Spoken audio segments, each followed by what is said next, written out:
Allah, dunia penuh kasih-Nya.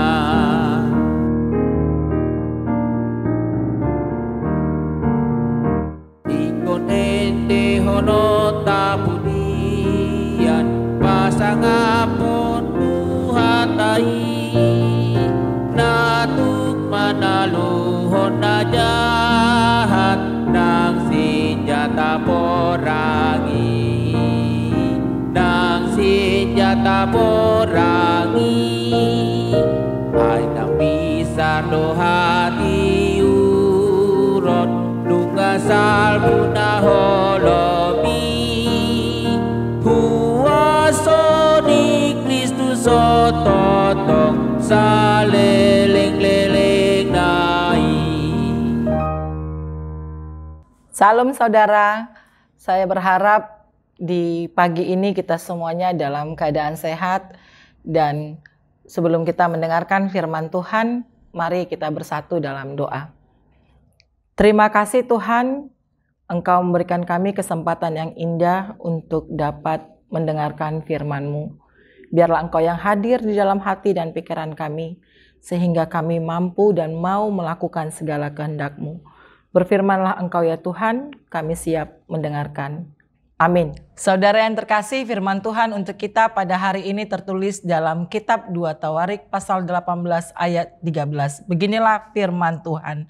Tetapi Mika menjawab, demi Tuhan yang hidup, sesungguhnya apa yang akan difirmankan Allahku, itulah yang akan kukatakan. Demikian pembacaan firman Tuhan.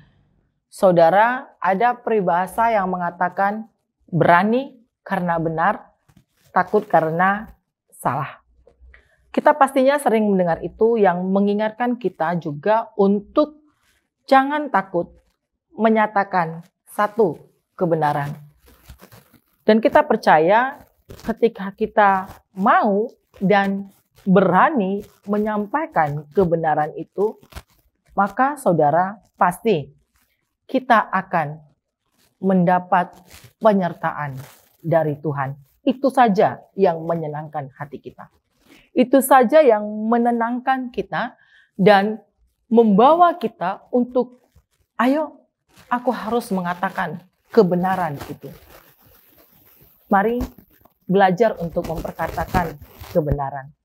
Sekalipun itu mungkin saudara bukan kabar yang baik untuk orang lain. Sekalipun itu bukan hal yang membuat kenyamanan bagi orang lain atau telinga orang lain. Tetapi mari sampaikan kebenaran itu. Jadi kita mengatakan sesuatu hal itu bukan hanya untuk menyenangkan perasaan orang lain. Tetapi saudara, hari ini kita diajari agar kita orang-orang yang percaya kepada Tuhan mau tetap hidup di dalam kebenaran-kebenaran firman-Nya melalui pimpinan Roh Kudus. Dalam Yohanes 16 ayat 13 dikatakan, apabila Ia datang, yaitu Roh kebenaran, Ia akan memimpin kamu dalam seluruh kebenaran. Ia akan memimpin kamu dalam seluruh kebenaran. Jadi saudara, di sepanjang perjalanan kehidupan manusia, ada saja orang atau kelompok-kelompok tertentu yang tidak suka atau telinganya agak-agak sedikit sakit kalau mendengarkan kebenaran. Apalagi itu kebenaran yang akhirnya membongkar hatinya, membongkar kehidupannya, perbuatan-perbuatan jahatnya, dan itu membuat dia merasa tidak nyaman. Dan itu yang dialami oleh Nabi Mika pada saat itu, saudara. Dia menyatakan kebenaran dari Allah kepada pimpinan negeri itu. Meskipun dia harus mendapat tekanan. Tekanan dari orang-orang yang tidak suka dengan apa yang ia perkatakan. Tapi saudara, semua perkataan benar yang kita katakan, jika itu memang harus kita katakan dan itu berkenan dengan Tuhan, mari jangan takut untuk menyampaikannya. Dan ingatlah saudara, apapun yang terjadi, kalau Tuhan telah memilih kita, kalau Tuhan sudah memanggil kita dan memberikan tanggung jawab kepada kita, mari itu kita lakukan dengan tegas dan berani. Karena Tuhan di pihak kita. Amin saudara. Karena Tuhan di pihak kita. Itu yang dilakukan oleh Nabi Mika. Siapapun dia hadapi dan dia tidak takut. Karena dia percaya hanya Allah yang patut disembah. Bagaimana dengan kita? Apakah kita benar-benar percaya bahwa Allah akan menjaga orang-orang yang mau menyatakan kebenaran firman Tuhan? Saudara, Tuhan kita tahu apa yang ada dalam hati dan pikiran kita. Tuhan kita tahu apa yang menjadi kekhawatiran ataupun ketakutan kita. Tapi ingat saudara, mari yakinkan dalam diri kita, aku bisa, aku mampu, dan Tuhan ada di pihakku. Dan janji penyertaan Tuhan itu benar-benar terjadi saudara di dalam setiap kehidupan orang yang setia kepadanya. Demi Tuhan yang hidup, itu yang disaksikan oleh Nabi Mika, demi Tuhan yang hidup, aku hanya mengatakan apa yang dikatakan Allah kepadaku. Mari saudara kita mendisiplinkan diri dalam memperkatakan kebenaran firman Tuhan setiap hari.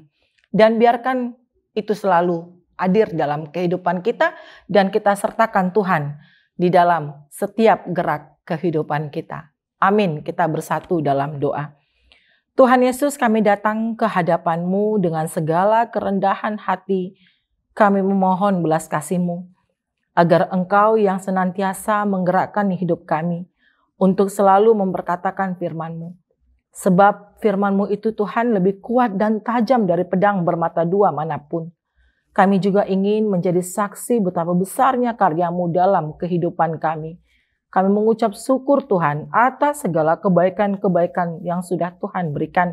Dan biarlah itu kami persaksikan dimanapun kami berada. Tuhan Yesus, kami serahkan kehidupan kami ke dalam tangan pengasihan-Mu. Biarlah Engkau yang senantiasa hadir dalam kehidupan kami, menambahkan kami kesehatan, dan memberikan kami kekuatan yang baru, agar kami boleh melakukan segala kehendak-Mu dan melakukan segala pekerjaan kami dengan penuh tanggung jawab. Dan biarlah semua itu membawa kesukaan bagi hidup kami dan orang-orang di sekitar kami. Kami serahkan juga para jemaat Tuhan yang berharap akan kesembuhan. Biarlah tangan Tuhan yang melawat mereka, memberikan mereka pemulihan, mengangkat segala sakit penyakitnya, dan melalui para medis Tuhan memberikan kesembuhan. Kasihani kami Tuhan, persatukan kami di dalam kasih setia-Mu. Ampunkan kami dari segala dosa dan pelanggaran kami. Di dalam nama-Mu kami berdoa. Amin. Anugerah Tuhan kita Yesus Kristus dan kasih setia Allah Bapa dan persekutuan Roh Kudus kiranya memberkati kamu sekalian. Amin. Ikon ente hono tabudian pasangapon buhatai natuk manaluhon na jahat nang senjata porangi nang senjata porangi ay nang bisa do hati urot nungasal